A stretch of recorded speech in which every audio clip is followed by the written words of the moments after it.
Welcome back. All right, so I had talked about doing a video specifically on the collective bargaining agreement, and I figured that we would get all of the verbiage of the collective bargaining agreement once it had been ratified. I was wrong.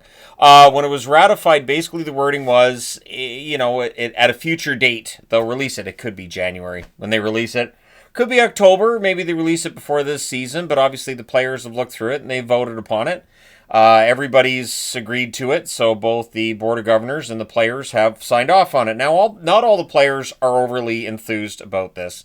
There's an article today in The Athletic, and I've got some of the information from this. I will include the link to that Athletic article in the description for this video, because it does kind of go through the process. There are a couple of players who speak on the condition of anonymity about how this went, and apparently the most contentious issue was the 84-game season. There are top players in the NHL that are concerned that adding 2 games to the season plus a World Cup, and you've got the Olympics now in it as well, that it could add to that wear and tear. And so they go to an 84-game schedule in 2026-2027.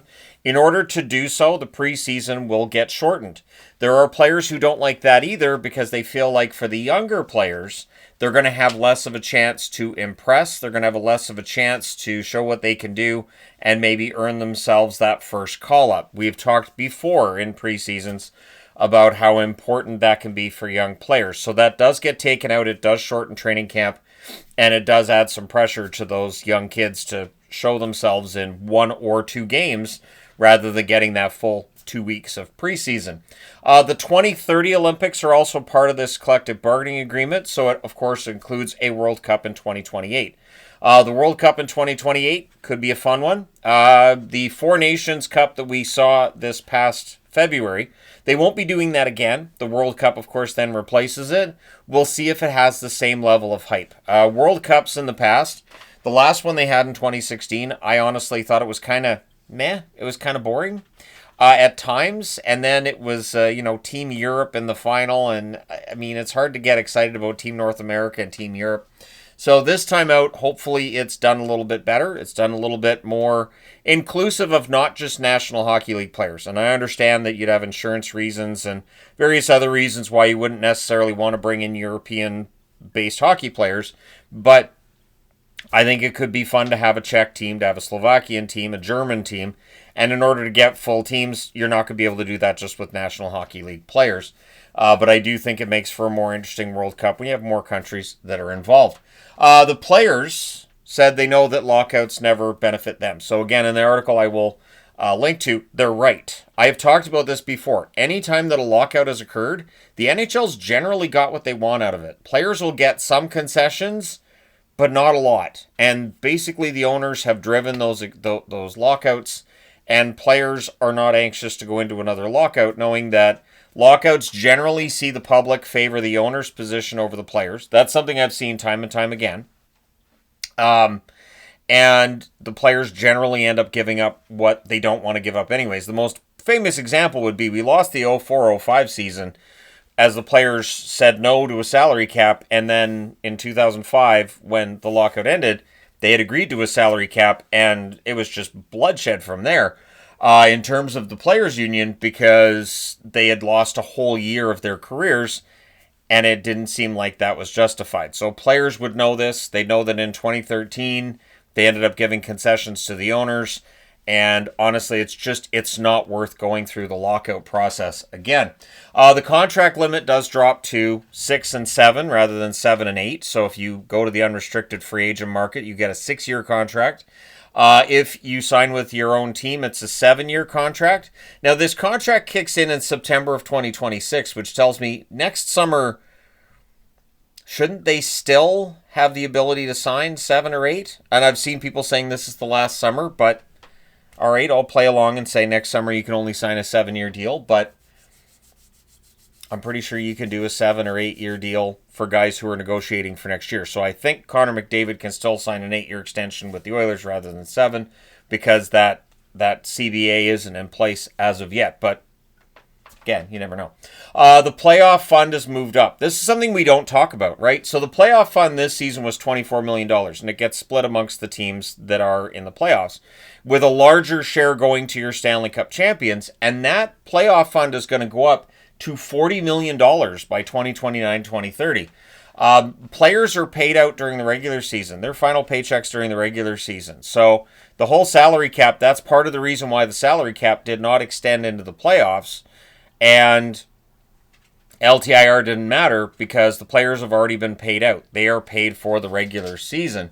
And the playoff fund is that bonus money they get for the playoffs, and you get some more money the further you go in the playoffs. But almost doubling that, who knows? Maybe players on some teams will play a little bit harder knowing how much more money they can make if they go on to that next round. Expansion fees stay 100% NHL money. And the players wanted access to the expansion fees. So why would owners dig in so much on something that they don't want to do?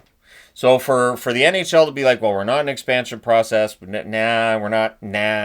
Well, then why do the expansion fees stay with the NHL? If they're not planning to expand and the players are like, hey, can we get some action on those expansion fees? The NHL will be like, well, it's not hockey-related revenue, but sure, we're not expanding anyways, so go for it. They didn't do that.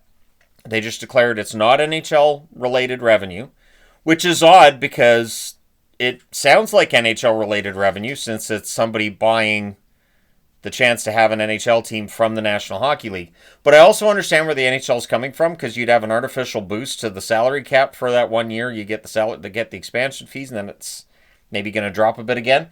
But the next expansion, the rumor has it that it'll be a $2 billion expansion fee. So do not be surprised when these expansion teams are pretty darn good out of the gate if they have to spend $2 billion to get a team on the ice. Just absolutely insane, and that's why the owners aren't going to part ways. I think it's $62.5 million per owner if the NHL expanded to 33. Would you currently, if the NHL said to you, hey, would you like $62.5 million if we add a 33rd team? You're going to say yes. So that's part of where we're at here. And for anybody who said, I wouldn't accept that, I don't know what to say other than that's crazy. You should absolutely take it. The league minimum is going up. It's going to be $1 million by 2029-2030. So it stays at $775,000, I think, for the next couple of years, and then it will go up to $1 million by 2029-2030. The league minimums needed to go up for a while, so I'm glad to see that it's gone up. But we will still see that huge disparity between guys at entry level and guys who are, your superstar players. It's just, that's the way it works in sports in general. It's not just restricted to the National Hockey League. The NHL dress code gets dropped. However, individual teams may very well decide to keep a dress code of some sort. So it's the same as when you work at a place. Maybe they'll have a dress code, maybe they won't. But that's what's going to happen. We're going to see some teams that maybe they'll have a shirt and tie dress code. And then others that say, you know what, as long as you're not barefoot, we're good. That kind of thing. So it'll be interesting to see what happens there. Although, as I've mentioned in previous videos, I don't care what the players wear into the rink at all. I really could not possibly care less. All the players could show up in a toga. As long as they go out on the ice and play their hardest and they win the game, I could not possibly care less. The playoff LTIR loophole, as I mentioned earlier, that's going to be gone. So it's still there this year. And it's going to be talked about again, but it disappears the following season where in the playoffs, your team has to be cap compliant to take to the ice. There is not a situation where a team isn't allowed to play. If you've played EA Sports games, you may have had that experience where you have a team that's over the cap. You go to play a game and it says your team's over the cap. You can't play. It's not a thing in the NHL, but you could be forced to play with one less player or two less players. It's happened to Vegas. It's happened to Toronto a few times. I think Edmonton went through it too. Through the flat cap era especially, we did see times where I think St. Louis went through it as well, where you'd have to play with one less player because you have to be cap compliant. But it doesn't mean you're not allowed to play. So the loophole will disappear. So in the playoffs, you have to keep your salary cap in order, and players won't be coming off of LTIR just in time for the playoffs, not without some other corresponding moves being made. The cap projections, everything I've seen, they're staying the same because I've seen people talking about that. It'll be $104 million for 2026-2027 when this contract goes into effect, and $113 million salary cap the following year. Keeping in mind this year, it's a $95.5 million salary cap. So that means in the next 2 years, the salary cap is going to go up by almost $20 million per team. So that's a lot of money that is going to be getting thrown at some pretty hefty, highly paid players. This is why it's surprising to see how many players did sign long-term extensions in this offseason, because they're leaving money on the table. I would not have blamed any of them for saying, I'm taking a 2-year deal. I'll take a 2-year deal and see what the market's like in 2 years. But we have seen some long-term extensions being signed, and I think teams that sign them are going to be very, very happy about it. And as I've mentioned, it will mean that contracts we see as being bad, they may still be bad, but they may be a little more movable a couple years down the road. Deferred salary has been eliminated, which is good. That's, of course, salary that's in the last year of a contract that doesn't get paid out until after the last year of the contract, and it does not count towards the cap. The NHL getting rid of that before it becomes more of an issue. We saw that. I think Tavares is one contract where we saw that. And deferred salary it's a way around the salary cap. So the NHL will do its best to nip that in the bud where they can. Thus the LTIR loophole being closed and deferred salary being eliminated. Draft rights, and I know this is not part of the CBA. At least I haven't seen that it is part of the CBA, but draft rights are being standardized. With the CHL players now being able to go to the NCAA, there had to be some standardization of how the rights work. So draft rights now are standardized to when a player's 22 years of age. Whether they're in the NCAA or whether they played in the CHL, you hold the rights to that player until they're 22 years of age. So that'll lead to some more movement, I would think, in terms of prospects being shifted around to teams where they're willing to sign. But it is going to be standardized, which makes total sense. Once that NCAA rule change took place, we knew that was coming. It does sound like escrow will not be part of this contract, which is something players really did not like. That's where a percentage of your salary is automatically deducted off of your paycheck, and it goes into a fund where you might get it back, you might not.